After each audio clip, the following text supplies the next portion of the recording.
The wind howled like a wounded animal across the frozen plains of New Mexico territory, and Martha Preston knew she was running out of time.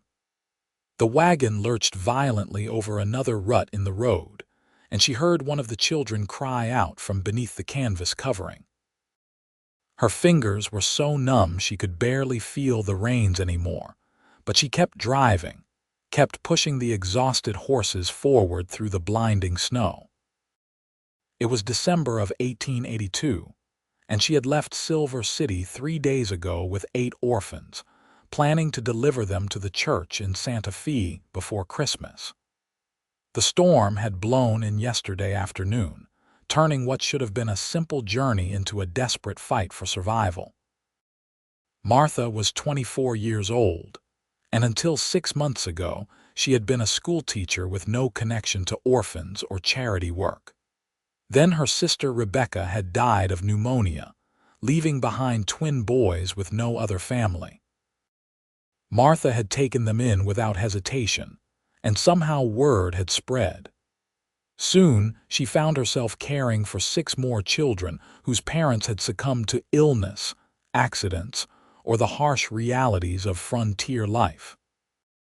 Her small house in Silver City had become impossibly crowded, and when the church in Santa Fe had written offering to help place the children with families, she had packed them all into her late father's wagon and set out with hope in her heart, now that hope was freezing along with everything else. "Miss Martha," a small voice called from behind her. "Tommy is shaking real bad."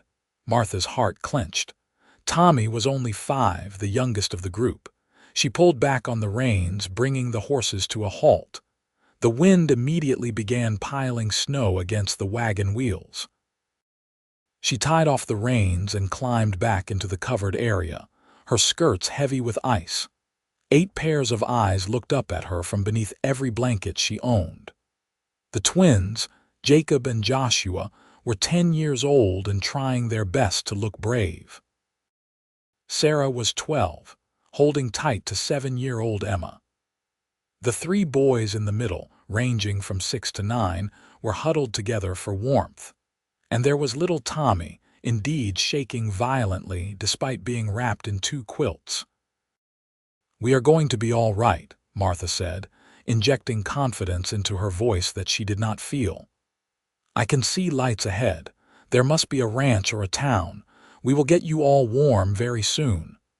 She had not actually seen any lights, but she could not let them lose hope. She climbed back to the driver's seat and urged the horses forward again. The animals were struggling now, their breath coming in great clouds of steam. She had pushed them too hard, but what choice did she have? To stop meant to freeze. The snow was so thick she could barely see 10 feet ahead. The road had disappeared entirely, and she was navigating by instinct and prayer. Her father had taught her these trails when she was young, before he died and left her the responsibility of keeping their small family afloat. Her mother had passed when Martha was 16, making her the head of their household at an age when most girls were still worrying about dances and suitors. Romance had never been part of Martha's life. There had been a young man once, a banker's son who had courted her properly for 3 months before his family moved to California. He had asked her to come with him, but she had responsibilities, debts to pay, a house to maintain. She had watched him leave on the stage and told herself she had made the practical choice. Practicality had been her constant companion ever since, but practicality would not save them now. The wind shifted, and through the swirling snow, Martha saw something that made her heart leap. A fence line, sturdy and well-maintained. She followed it, knowing that fences meant property and property meant shelter. The horses seemed to sense it too, picking up their pace slightly despite their exhaustion. Then, like a miracle emerging from the storm, she saw buildings. A large barn, a house with smoke rising from its chimney, corrals and outbuildings that spoke of a substantial ranch. She aimed the wagon toward the main house, her frozen hands barely able to guide the reins.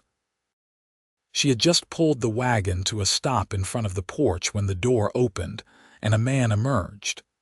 He was tall, broad-shouldered, wearing a heavy coat and a wide-brimmed hat pulled low against the wind. He took one look at the wagon, at Martha swaying in the driver's seat, and immediately sprang into action. "Get inside," he called out, his voice deep and commanding. "I will handle the horses." Martha tried to climb down and nearly fell. Her legs had gone numb from the cold and hours of sitting. Strong hands caught her, steadied her, and she found herself looking up into a face that was weathered by sun and wind, with dark eyes that held both concern and competence. "The children," she managed through chattering teeth. "In the back, 8 of them." The man's eyes widened slightly, but he did not hesitate. "Can you walk?" "I think so." "Then get yourself inside. Tell my sister to prepare the beds. I will bring the children." He released her and moved to the back of the wagon. Martha stumbled toward the house, her feet feeling like blocks of ice.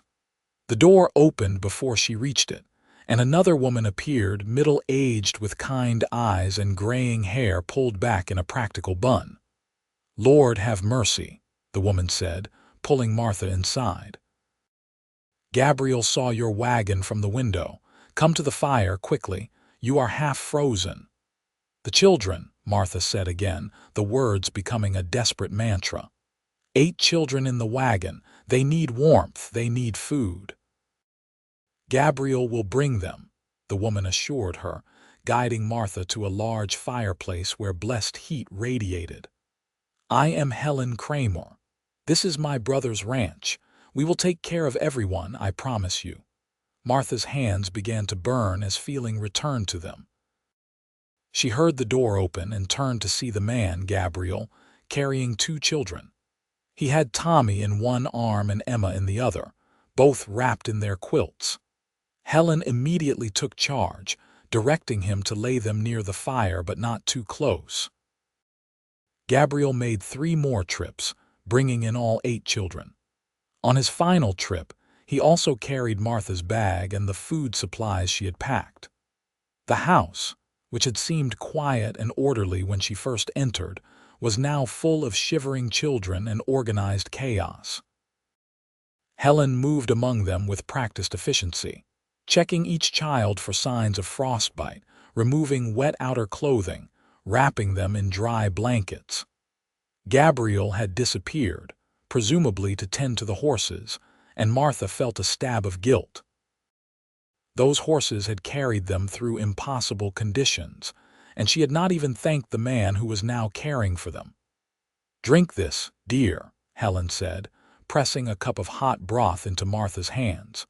"You did a remarkable thing getting these children through that storm." "I had no choice," Martha said, her voice breaking slightly. "I could not leave them to freeze." "There is always a choice," Helen said gently. "You chose bravely." The children were beginning to warm up, though little Tommy was still shaking. Helen had him closest to the fire, wrapped in what looked like 3 blankets, spooning warm broth into his mouth. Sarah, the oldest girl, was helping with the younger ones, her natural maternal instinct showing through despite her own exhaustion. The door opened again, bringing in a blast of cold air and Gabriel Kramer. He removed his hat and coat, shaking off the snow, and Martha got her first good look at him. He was perhaps 30 years old, with dark brown hair slightly curled from the moisture, and a face that spoke of both strength and gentleness. There was a scar along his left jaw, and his hands were work-roughened, the hands of a man who labored alongside his ranch hands rather than merely directing them. "The horses are in the barn, fed and watered," he reported to Martha. "They will be fine with rest. Your wagon is secure." "Thank you," Martha said, the words feeling entirely inadequate. "I do not know what we would have done if we had not found your ranch." Gabriel's expression was serious. "You would have frozen to death," he said bluntly. "All of you. This storm is the worst I have seen in 5 years. What possessed you to travel with children in December?" His tone was not accusatory, merely puzzled, and Martha found herself explaining the whole situation. The orphans, her sister's death, the overcrowded house in Silver City, the church's offer to help in Santa Fe, her decision to make the journey before Christmas so the children might be placed with families in time for the holiday. "The weather was clear when we left," she finished. "I thought we would make it easily." "Weather in New Mexico territory turns on a coin flip," Gabriel said, but his expression had softened. "You meant well. Helen, how are the children?" "Cold and tired, but I think they will all recover," Helen replied, "though this little one gave me a scare." She nodded toward Tommy, who had finally stopped shaking and was falling asleep in his cocoon of blankets.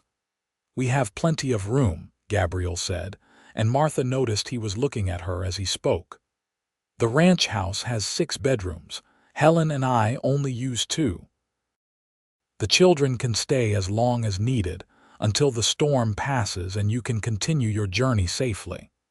Martha felt tears prick her eyes, though whether from relief or exhaustion or the simple kindness of strangers, she could not say. "That is extraordinarily generous." "It is decent," Gabriel corrected. "Nothing more. Helen, let me help you get these children to beds." Together, the 3 adults organized the orphans. The girls went to one room, the boys divided between 2 others, with Tommy in with the youngest boys where Helen could check on him during the night. Each child was given a warm nightshirt, extra blankets, and a brick that had been heated by the fire and wrapped in cloth to warm their beds. By the time all 8 were settled, it was past midnight. Martha swayed on her feet, exhaustion finally catching up with her now that the immediate crisis had passed.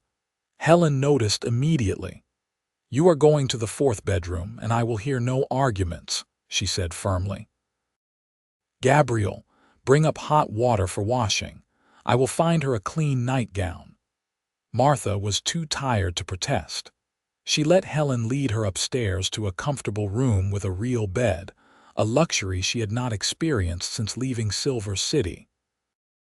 The hot water arrived, brought by Gabriel, who kept his eyes politely averted.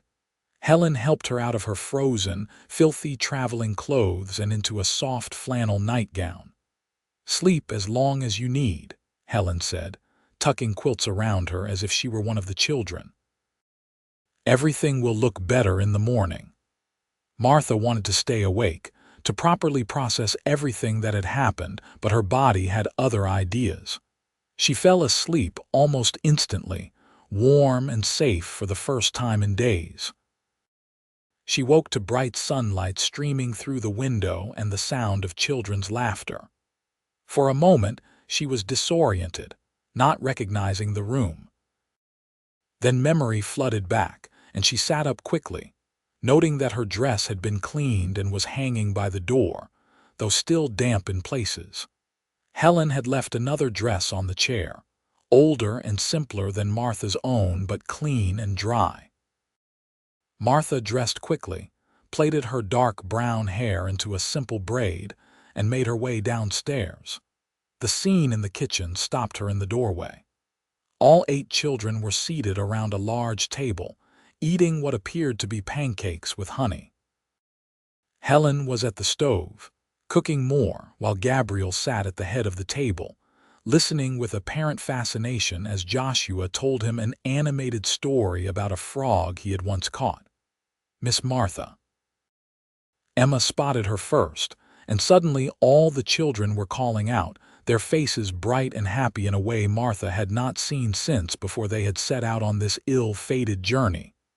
"Good afternoon," Gabriel said with a slight smile. "You slept 14 hours." 14. Martha was mortified. "I am so sorry.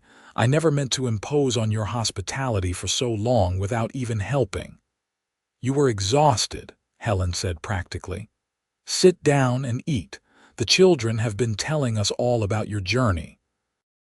Martha sat, accepted a plate of pancakes that smelled like heaven, and tried not to feel overwhelmed by the simple domestic warmth of the scene. The storm still raged outside. She could hear the wind howling, but inside everything was peaceful and safe. "The storm shows no sign of letting up," Gabriel said, as if reading her thoughts. "I checked the weather signs this morning. We are likely in for another 2 or 3 days of this." Martha's heart sank. "I need to get the children to Santa Fe before Christmas. The church is expecting us, and families are waiting." "It is December 18th, Gabriel said gently. "Even if the storm clears tomorrow, the roads will be impassable for days after. You will not make it to Santa Fe by Christmas." The children had gone quiet, watching this exchange with worried eyes. Martha forced a smile. "Then we will have Christmas here if Mr. Kramer and Miss Helen do not mind the imposition. The church can wait a few extra days. We would be honored to have you all for Christmas," Helen said warmly. "It has been just Gabriel and me for 3 years now since our parents passed. The house could use the sound of children again." The worry left the children's faces, replaced by tentative excitement. Sarah raised her hand as if still in a classroom. "Miss Martha, Mr. Gabriel said there are kittens in the barn. May we see them when the storm stops?" Martha looked to Gabriel, who nodded. "6 of them, born about 2 months ago. Barn cats, but friendly enough. The children are welcome to play with them." The rest of the day passed in surprising comfort. The storm kept them all inside, but the house was large enough that the children did not feel cooped up. Helen produced a box of toys that had belonged to her and Gabriel as children, wooden blocks and dolls, and a set of tin soldiers that the boys fell upon with delight. Martha tried to help with household tasks, but Helen shooed her away. "You are still recovering. Sit by the fire and rest." She found herself in the main room, watching the children play while Gabriel sat in a chair by the window, mending a bridle. The domestic scene was oddly peaceful, and Martha felt something unfamiliar stirring in her chest. She had spent so long being practical, being responsible, being the person who sacrificed her own wants for others' needs. But sitting here, warm and safe, watching children laugh and play, she felt a longing for something she had convinced herself she did not want: a home, a family. Not born of tragedy and duty, but chosen and built with love. "You are good with them," Gabriel said, and Martha realized he was watching her rather than his work. "The children clearly trust you." "I am all they have," Martha said simply. "After my sister died and I took in her twins, word spread that I would take in orphans. People started bringing me children whose parents had died or abandoned them. I could not say no." "You could have," Gabriel pointed out. "Most people would have. Then I am grateful not to be most people." Gabriel smiled at that, a real smile that changed his whole face, making him look younger and less careworn. "How did you end up in Silver City? Your accent suggests you are not from New Mexico territory." "Missouri originally," Martha confirmed. "My father moved us here when I was 15, chasing dreams of silver mining. He never struck it rich, but he found enough to keep us comfortable. When he died, he left me the house and a small amount of savings. I became a teacher to support myself. No husband in the picture." The question was casual, but Martha noticed the way Gabriel's hands had stilled on the bridle. "No. There was a man once, but he wanted me to give up everything and follow him to California. I had responsibilities here. He did not understand." "His loss," Gabriel said quietly. Before Martha could respond, Tommy toddled over and climbed into her lap, apparently finished with playing. He was still pale, still recovering from their ordeal, but his eyes were bright and alert. Martha held him close, breathing in the scent of the soap Helen had used to wash his hair. "Tell me about you," Martha said to Gabriel. "How did you come to have such a large ranch?" It was my father's, Gabriel explained. He came to New Mexico Territory in 1865, right after the war ended. Bought land cheap from a Mexican family heading back to Mexico City and built it up over 17 years. He was a hard man but fair, taught me everything about ranching. When he died 3 years ago, he left it to Helen and me equally. She handles the house and the books, I handle the cattle and the land. We work well together. No wife for you either, Martha asked, then immediately felt her cheeks heat. Forgive me, that was too forward. No, it is a fair question, given I asked you the same. Gabriel's expression was thoughtful. I was engaged once 5 years ago, a woman from town, daughter of the general store owner, but she decided ranch life was too hard, too isolated. She married a lawyer from Santa Fe instead. I am sorry. I am not, Gabriel said, surprising her. If she could not commit to the life, better to know before the wedding than after. I need a partner who understands that ranching is not easy, that there will be hard seasons and good seasons, and you have to weather both. Tommy had fallen asleep in Martha's arms, and she shifted him gently to a more comfortable position. Gabriel watched this with an expression she could not quite read. You are natural with children, he observed. Have you never wanted your own? The question pierced something deep in Martha's heart. Of course I have, she said softly, but wanting and having are different things.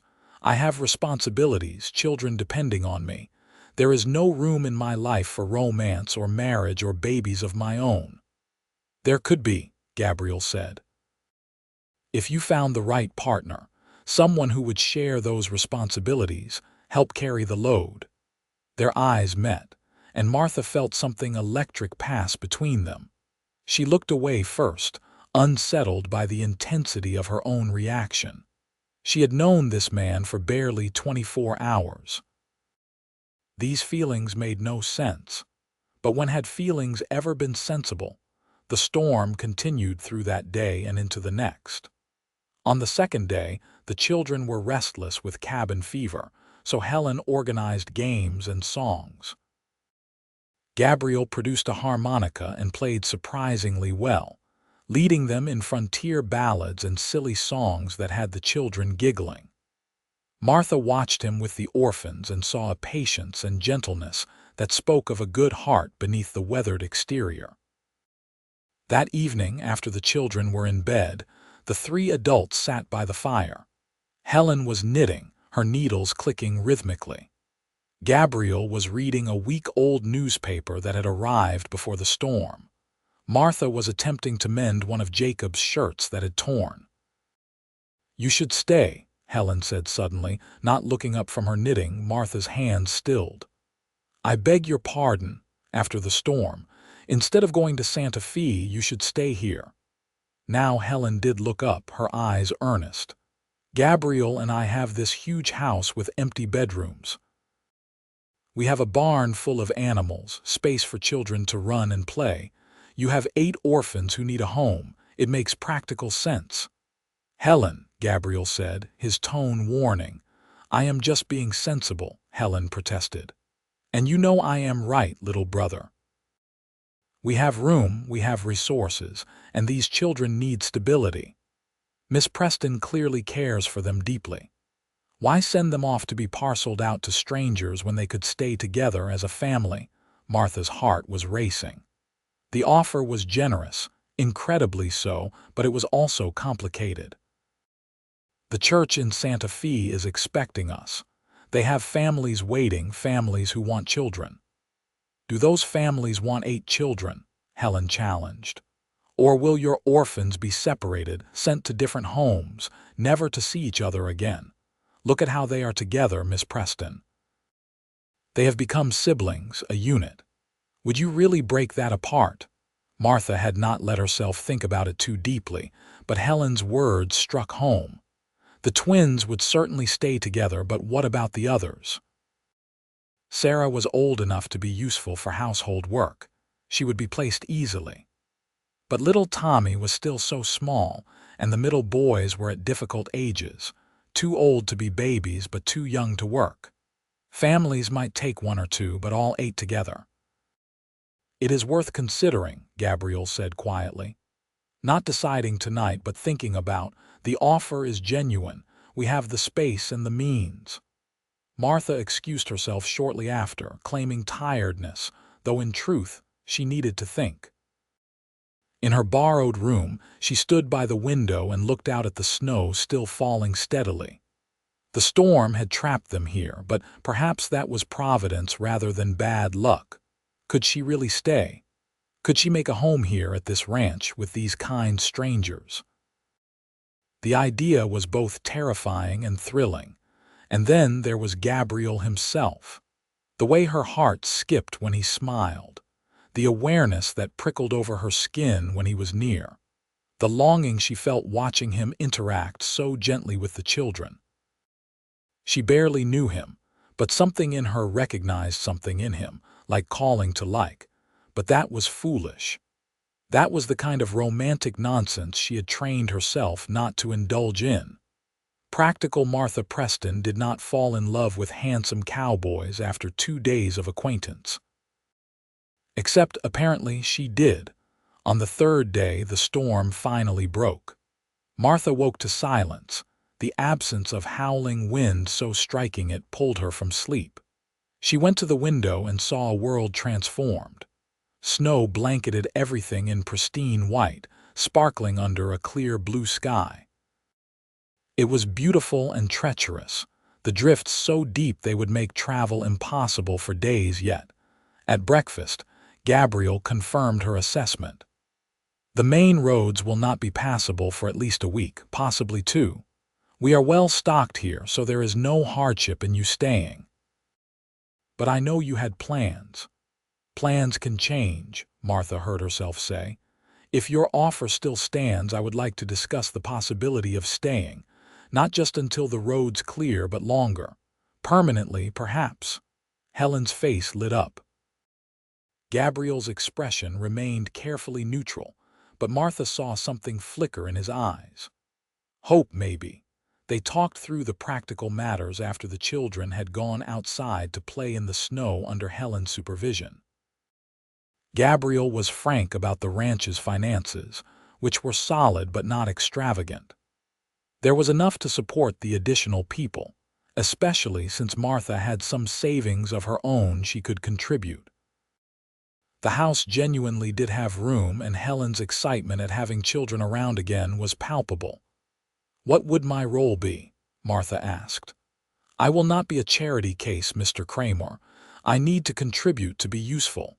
"Gabriel," he corrected. "If we are to share a home, we should use given names. And as for your role, I imagine you would continue teaching the children." Helen could use help with the house and the cooking, especially with 8 extra people. And there is always work to be done on a ranch. More hands are always welcome. "Then I accept," Martha said, feeling as if she were stepping off a cliff into empty air. "We will stay."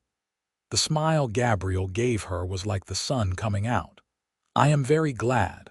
Over the next week, as the snow slowly melted enough to make the roads barely passable, they settled into a routine. Martha taught the children their lessons each morning using books from Gabriel's surprisingly extensive library. She helped Helen with cooking and cleaning, learning the rhythms of the ranch household. And she spent time with Gabriel, walking the property when weather permitted, discussing plans for the children's futures and the ranch's needs. It was on one of these walks that things shifted between them. They had gone to check on the cattle in the far pasture, Gabriel wanting to ensure the animals had weathered the storm well. Martha had insisted on coming along, wanting to learn about ranch operations. The children were with Helen, baking Christmas cookies, their laughter floating out across the snow. "You have given them such joy," Gabriel said, watching the house from a distance. "In just a week this place has come alive again." "It is not me," Martha protested. "It is the children themselves." They are resilient, these little ones. They have lost so much, but they still find reasons to laugh. Like their caretaker, Gabriel said softly. You have lost much too, Martha. Your parents, your sister, your own chance at a normal life. Yet you keep going, keep caring for others. What else is there to do? Martha asked. Giving up is not an option when children depend on you. They had stopped walking and were standing close together, their breath misting in the cold air. Gabriel reached out and gently tucked a strand of hair that had escaped her braid behind her ear. The gesture was intimate, tender, and it made Martha's breath catch. I am very glad you found my ranch in that storm, Gabriel said. I know it has only been a week, and this will sound like madness, but I find myself hoping you will stay not just for the children's sake, but for mine as well. Martha's heart was pounding so hard she was sure he must hear it. Gabriel, I do not understand what you are saying. I think you do, he said gently. I think you feel it too, this connection between us. I have not been able to stop thinking about you, Martha. Your strength, your kindness, your dedication to those children. The way you bite your lip when you are concentrating. The sound of your laugh when Tommy says something silly. I know it is too soon. I know I should give it more time, but I am not a man for games or pretense. I care for you, deeply. And I would very much like to court you properly if you would allow it. Martha could barely breathe. Every practical instinct told her this was too fast, too soon, too risky. But her heart, that part of herself she had locked away for so long, was screaming yes. It is madness, she whispered. We barely know each other. Then we will take time to learn, Gabriel said. I am not asking you to marry me tomorrow, Martha. I am just asking for a chance, for permission to see where this might lead. Martha looked into his eyes, those steady, honest eyes, and made a choice that had nothing to do with practicality and everything to do with the hope blooming in her chest. Yes, she said. Yes, I would like that very much. Gabriel's smile was brilliant. He took her hand, his work-roughened fingers warm even through her glove, and they walked back to the house together in companionable silence. That evening, Helen announced that Christmas was only 3 days away, and they needed to make it special for the children. She enlisted everyone in decorations, and the house was soon festooned with pine boughs and paper chains the children made. Gabriel revealed that he had ordered presents for his ranch hands before the storm, and had extra items stored in town that could be distributed among the orphans. We will have to make a trip to collect them, he said. The roads to town are better than the roads to Santa Fe. Martha, would you come with me tomorrow? Helen can watch the children, and you should see Silver City anyway. Let people know you are safe. The trip to Silver City was an adventure. Gabriel drove a sleigh, the horses pulling them smoothly over the packed snow. Martha sat beside him, wrapped in furs against the cold, acutely aware of his presence beside her. They talked easily about everything and nothing. He told her about the early days of the ranch, the struggles and triumphs. She told him about her childhood in Missouri, about her father's dreams and her mother's pragmatism. Silver City was bustling despite the recent storm. People called out greetings to Gabriel, and their eyes were curious when they saw Martha beside him. Gabriel introduced her simply as a guest at the ranch, which was true enough, though Martha saw speculation in several faces. They stopped at the general store first, where Gabriel collected his packages. Then Martha insisted on visiting her house, which she had left locked up tight before the journey. It was small and shabby compared to the ranch house, and walking through its cold, empty rooms, Martha felt no longing to return. This place had been a shelter, a duty, but never really a home. She collected some personal items, a few books, and a box of decorations her mother had treasured. Gabriel helped her carry everything to the sleigh, his expression thoughtful. "Will you sell this place?" he asked. I think so, Martha said. I have no need of it now. The money could go toward the children's futures, perhaps. Or toward your own future, Gabriel suggested. You deserve to think of yourself sometimes, Martha. They made one more stop at the church, where Martha spoke with Reverend Thomas and explained the situation. The Reverend was understanding, even relieved. Finding homes for 8 children would have been difficult, he admitted. If they have a good situation with you at the ranch, then perhaps that is where God intended them to be all along.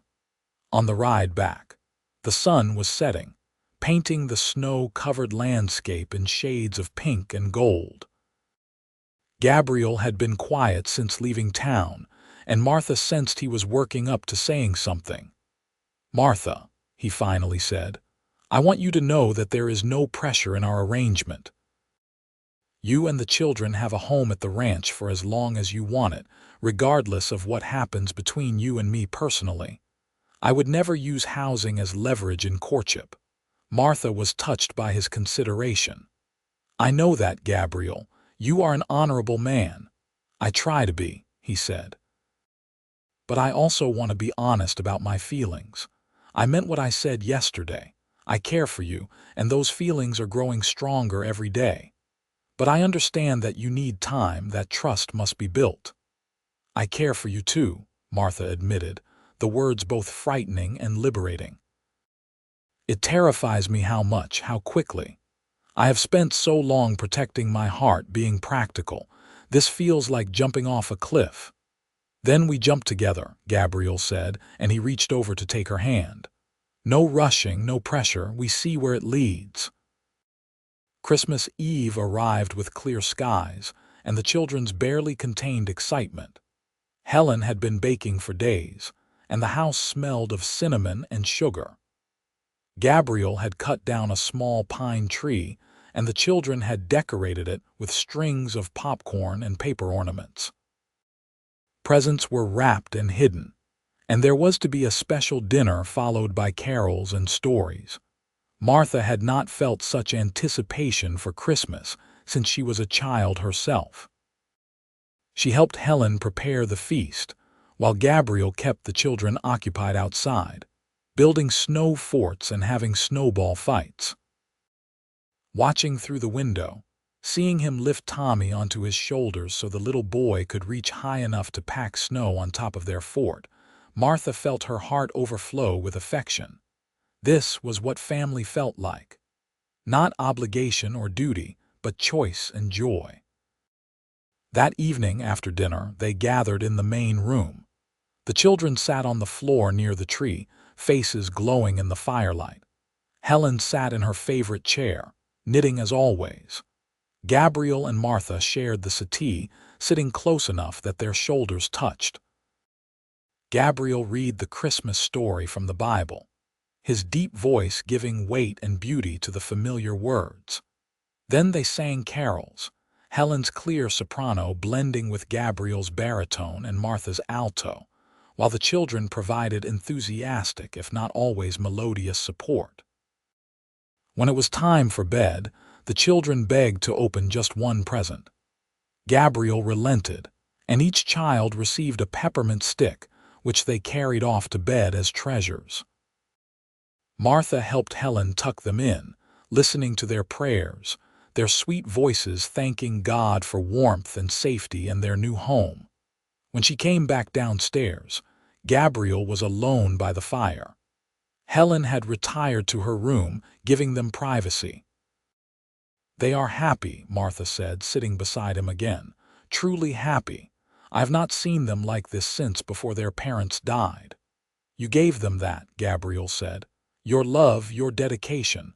You saved their lives in more ways than one." "We saved them," Martha corrected. "You took us in, you and Helen. You gave us sanctuary."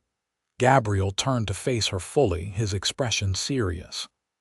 "Martha, I know we agreed to take this slowly, but there is something I need to say. These past 2 weeks, having you here, seeing you with the children, talking with you, laughing with you, it has shown me what my life could be. What I want it to be. I am falling in love with you. I may have already fallen, and I need you to know that, even if it is too soon to say." Martha's eyes filled with tears, but they were happy tears. "It is too soon," she agreed. "By every practical measure, this is madness. But Gabriel, I am falling too.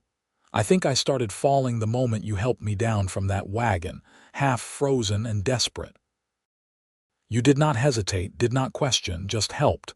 That is who you are, and I love that about you. I love so much about you already." Gabriel cupped her face in his hands, his thumbs gently wiping away her tears. "May I kiss you, Martha Preston?" "Yes," she breathed. "Please, yes." The kiss was gentle, reverent, a promise of feelings too deep for words. Martha leaned into him, letting herself feel everything she had denied for so long. When they finally pulled apart, both were smiling. "Merry Christmas, Martha," Gabriel whispered. "Merry Christmas, Gabriel." Christmas morning was chaos of the best kind. The children woke at dawn, racing downstairs to find that more presents had appeared under the tree overnight. There were practical gifts like warm socks and mittens, but also treasures. A doll for Emma, tin soldiers for the boys, a beautiful shawl for Sarah, who was nearly a young lady. Each child received something special, and their joy was infectious.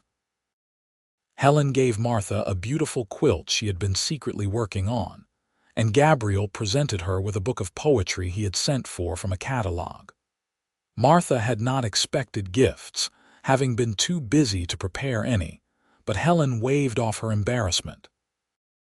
"You have given us the greatest gift," she said. "A full house and a happy heart, that is more than enough." After breakfast, as Helen and Martha cleaned up while the children played with their new treasures, Helen spoke quietly. "He loves you, you know, my brother. I have not seen him look at anyone the way he looks at you, not even his former fiancée. You are good for him." Martha felt her cheeks warm. "We have only known each other 2 weeks. My parents knew each other 3 days before my father proposed," Helen said.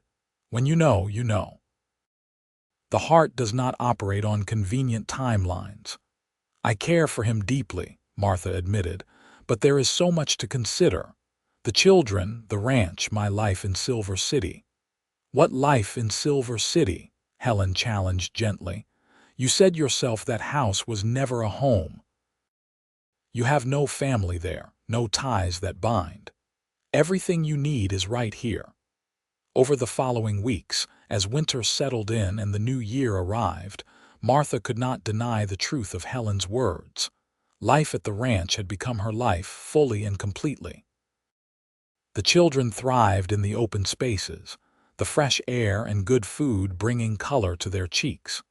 Martha established a proper schoolroom in one of the unused parlors, teaching not just basic lessons but also practical skills.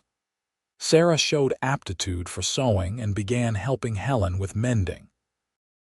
The boys learned ranch work alongside Gabriel, feeding animals and mucking stalls. And through it all, Martha's relationship with Gabriel deepened.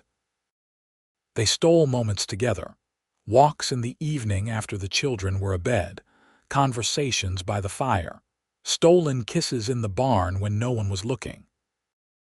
Gabriel was patient but persistent in his courtship, bringing her small gifts, writing her notes, finding excuses to hold her hand or stand close. By February, Martha knew with complete certainty that she loved him.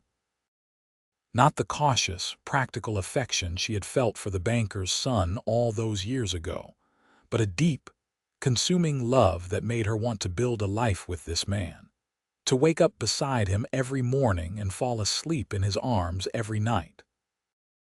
It was Gabriel who proposed, on a clear February evening when they had walked out to watch the sunset. He had no ring, nothing prepared, just honest words from his heart. "Martha, I love you. I love your strength and your kindness, your dedication and your joy. I love the way you care for those children as if they were your own. I love your laugh and your mind and the way you look at me when you think I am not watching. I want you to be my wife, my partner in all things.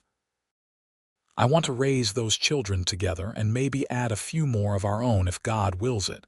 I want to grow old with you on this ranch, building a legacy of love and family. Will you marry me?" Martha did not hesitate. "Yes. Yes, Gabriel, I will marry you." He lifted her off her feet, spinning her around, both of them laughing like children. When he set her down, he kissed her thoroughly, and Martha kissed him back with all the love in her heart. They were married in March, in the small church in Silver City with Reverend Thomas officiating. All 8 children attended, dressed in their finest. Sarah was Martha's bridesmaid, and the twins served as Gabriel's attendants. Helen cried happy tears throughout the ceremony, and half the town turned out to celebrate. Martha wore a simple dress of pale blue with wildflowers in her hair. Gabriel wore his best suit, looking handsome and slightly uncomfortable in formal clothes. But when they spoke their vows, his voice was steady and sure, and Martha's matched it. "I, Martha Preston, take you, Gabriel Kramer, to be my husband, my partner, my love, from this day forward." "I, Gabriel Kramer, take you, Martha Preston, to be my wife, my partner, my love, from this day forward." When Reverend Thomas pronounced them man and wife, Gabriel kissed Martha as if they were the only 2 people in the world, and the church erupted in applause. The reception was held at the ranch, with neighbors and friends filling the house with laughter and music. The children danced and ate cake until they were nearly sick. Helen glowed with happiness, already planning how to rearrange the house now that Gabriel and Martha would share the master bedroom. That night, alone at last in their room, Gabriel and Martha stood by the window looking out at the ranch bathed in moonlight. "You have any regrets?" Gabriel asked softly. "About how quickly everything happened." Martha leaned back against him, his arms coming around to hold her close. "Not a single one.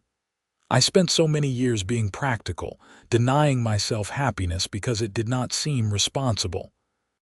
But you taught me that love and responsibility are not opposites, that I can care for others and still have joy for myself. We will have a good life," Gabriel promised.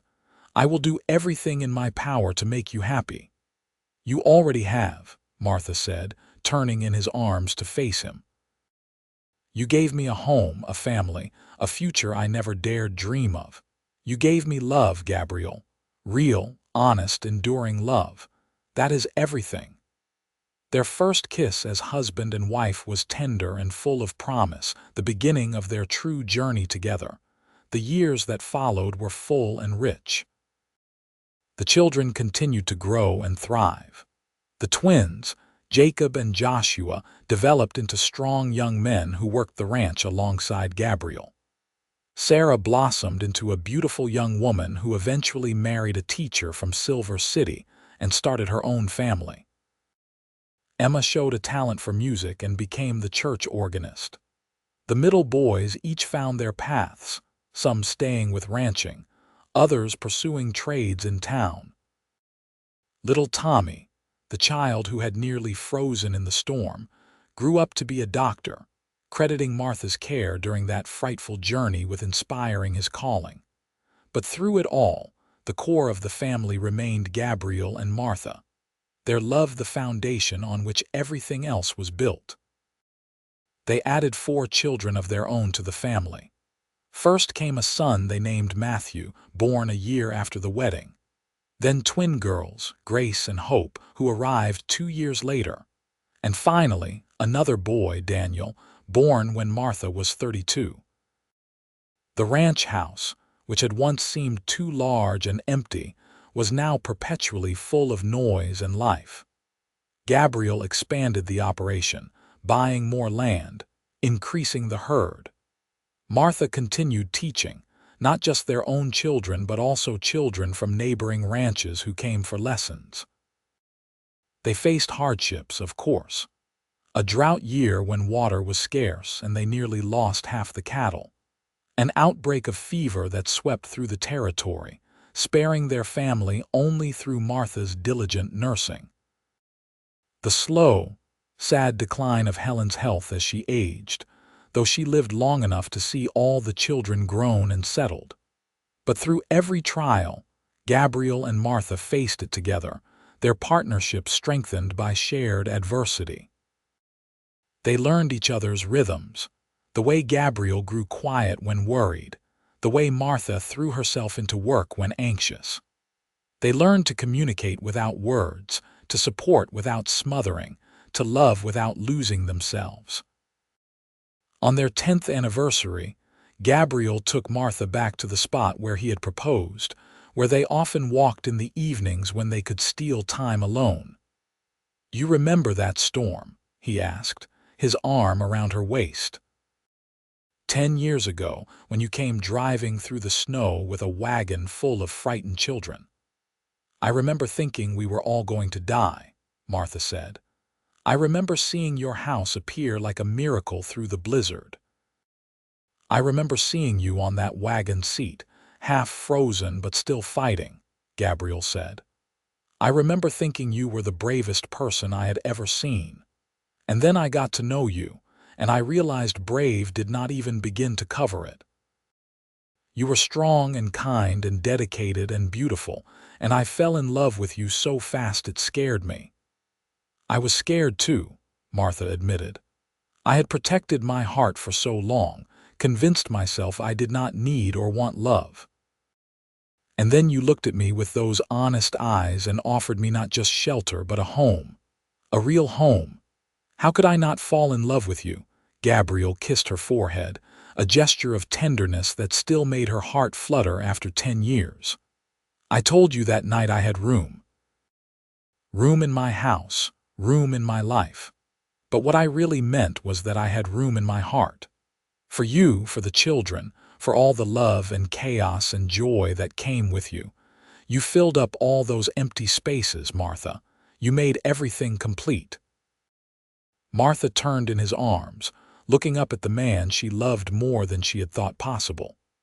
Gray was threading through his dark hair now, and lines creased his face from years of sun and wind and laughter. But his eyes were the same, steady and honest and full of love for her. "We made it complete together," she corrected. "That is what partnership means, Gabriel. We brought our broken pieces and built something whole." "I would do it all again," Gabriel said. "Every moment, every choice, every challenge, as long as it led me to you." They stood together as the sun set over their land, their ranch, their home, surrounded by the life they had built from that one stormy night when fate and providence had brought them together. 20 years after that fateful Christmas, Martha stood on the porch of the ranch house, watching her grandchildren play in the yard. Sarah's children were visiting, along with Emma's new baby. Inside, Gabriel was teaching Matthew's oldest son how to carve wood, the same skill his own father had taught him. The house still stood strong, expanded twice over the years to accommodate their growing family. The barn where the wagon had been stored that first night now housed a new generation of horses and cattle. The land stretched out in all directions, productive and well managed, a legacy they would pass on to their children. Martha's hair was streaked with silver now, and her hands showed the wear of years of hard work. But she felt rich in ways that had nothing to do with money. She had love, family, purpose, and joy. The orphans she had risked her life to save had all grown into good people, contributing members of their communities, and they still returned to the ranch for holidays and celebrations, calling it home. Gabriel came out to join her, moving a bit slower than he once had but still strong and capable at 52. He wrapped his arms around her from behind, resting his chin on her shoulder in a familiar gesture. "What are you thinking about?" he asked. "That storm," Martha said. "How terrified I was, how certain we would not survive. And now look at all of this, all these lives, all this love. It came from the worst night of my life." God works in mysterious ways, Gabriel said. He sent that storm to bring you to me. I will be forever grateful. Do you ever wonder what would have happened if I had made it to Santa Fe that night? Martha mused. If the storm had not blown in, or if I had found shelter somewhere else. I try not to, Gabriel admitted. The thought of never meeting you, never having this life, it is too painful to contemplate.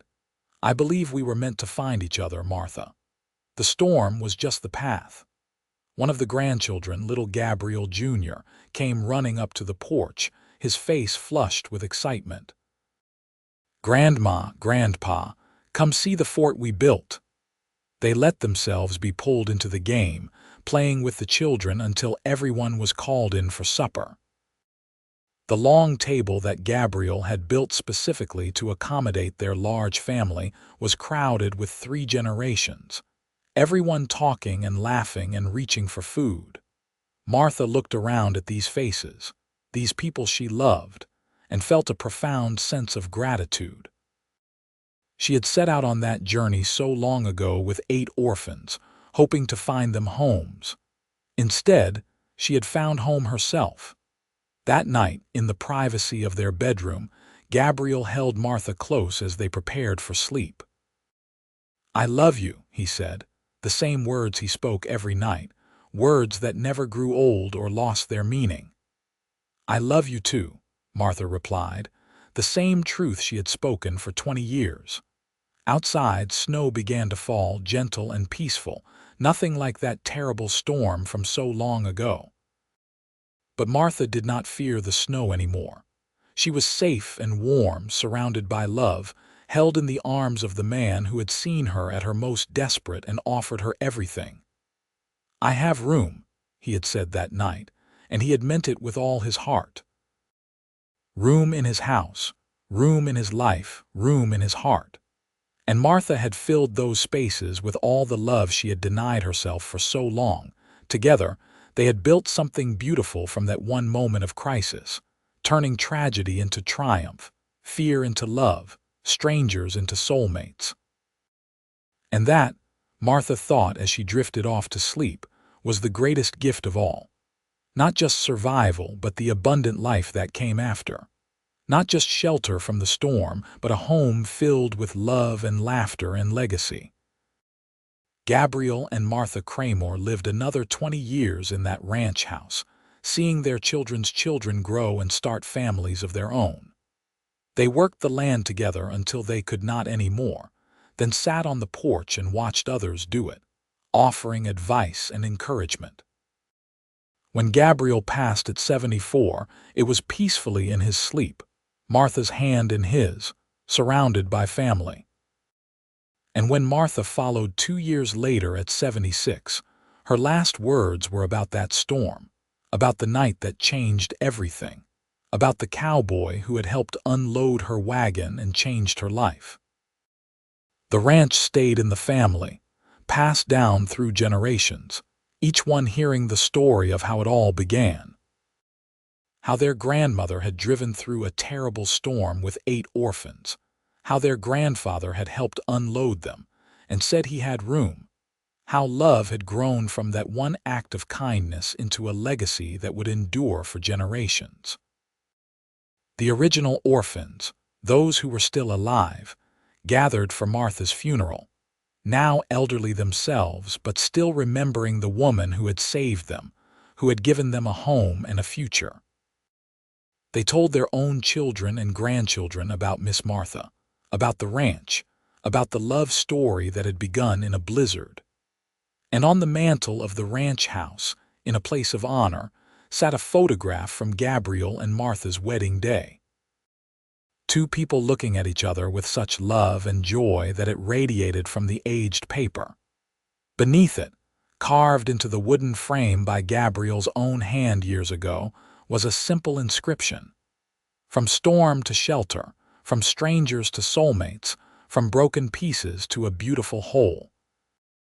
Our love story began the night you arrived. It will never end. Forever yours, GK. The children, grandchildren, and great-grandchildren who passed that photograph learned what real love looked like. Not the easy kind, but the kind that was chosen and fought for and built day by day through partnership and dedication. The kind that started with a simple act of kindness during a storm and grew into a legacy of love that would outlast them all. The ranch still stood, the land still produced, the family still gathered for holidays and celebrations. And every Christmas Eve, they told the story again, keeping it alive for new generations. The story of the woman who drove a wagon full of orphans through a terrible storm, and the cowboy who helped unload them and said he had room in his house, room in his life, room in his heart. And how that simple offer had changed everything, creating a family, a home, and a love story for the ages. The end.